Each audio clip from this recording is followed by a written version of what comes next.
Hi, my name is Marcus, and today we're making steak and potatoes. The best ones.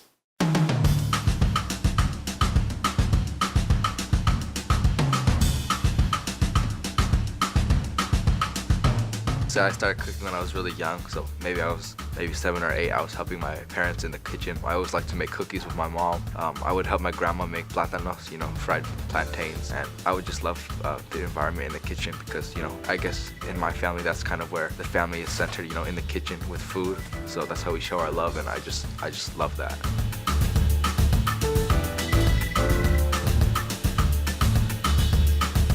New favorite meal at home, we're making steak, chicken legs, braised Brussels sprouts, and some brown potatoes. So for the steak, you're gonna need a nice big fat USDA prime ribeye steak. You're gonna need butter, of course. You're gonna be doing some basting. Make sure you have some, preferably not olive oil, because you want something that can get up to a high heat. You're gonna want garlic, you're gonna want thyme and rosemary as well, because they give steak a really nice flavor, and a lot of salt, because you make sure you wanna have a good crust. For the Brussels sprouts, you're gonna want your smoked bacon, brown sugar, Brussels sprouts, of course, and some thyme. And then for the potatoes, you're gonna want, I added black truffles. If you guys don't have it, don't worry about it. Thyme, rosemary, those just a few things, but they all turn out really good. And then for the chicken legs, you're gonna want, again, garlic, butter, oil, and thyme. Brussels sprouts, first thing you want to do is make sure they're washed clean, take off all the ugly leaves. Then you can salt them to soften them a little bit before you cook them. Get your pan hot, add your smoked bacon, and let the fat come out of that. You want all the fat to come out, you just want the little pieces of bacon.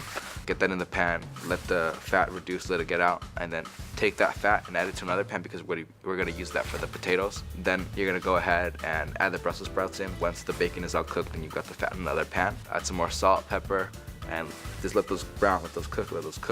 Make sure you stir because you don't want it to burn, but you want it to get really dark. Then you're gonna take the potatoes that you've chopped up and washed and cubed, and you're gonna throw them into the pan with that bacon fat. Make sure you add garlic, thyme, and rosemary because that all goes great with potatoes. Make sure you salt them, of course, and just let them brown and let them soften. And then once you have those two going, they're gonna cook each for potatoes maybe for another 10 minutes till they're all browned. Brussels sprouts maybe for 15. And then you're gonna get the potatoes in the oven at 350 degrees. Stick them in there, let them sit for like half an hour. Same thing with the Brussels sprouts. Once your Brussels sprouts are done in the pan, cover them with the tin foil, put them in the pan, put them in the oven, and you're good to go. You're gonna wanna get your chicken thighs, make sure they're washed well, and salt, make sure to season them salt, pepper heavily, and then get your pan ready. So you're gonna wanna add maybe a couple tablespoons of butter to the pan. Make sure it's really, really hot because you wanna get them nice and golden brown and crispy. And make sure to add garlic, rosemary, and thyme to the pan. So get your butter really hot, put your chicken legs in, and let them brown. So once they start maybe 2 or 3 minutes on one side, flip them over another 2 or 3 minutes till they're nice and golden brown. Then you wanna cover them, but throw them in the oven at 350, and they're gonna stay in there for about half an hour. And the steak,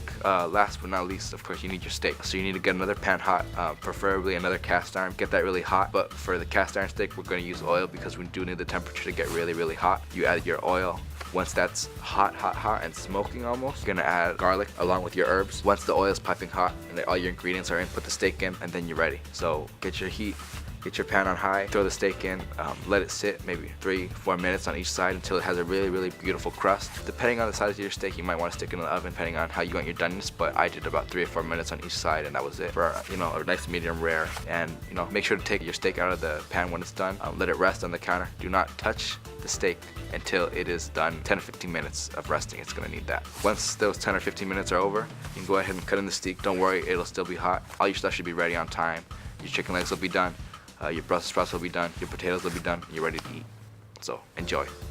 I try to learn as much as I can on my own, reading, watching YouTube. You learn the most about cooking, I think, but definitely whenever you're in the kitchen, or whenever I'm in the kitchen, my grandmother will be over my shoulder saying, oh, you're doing that wrong or whatever. Kind of doing small catering gigs.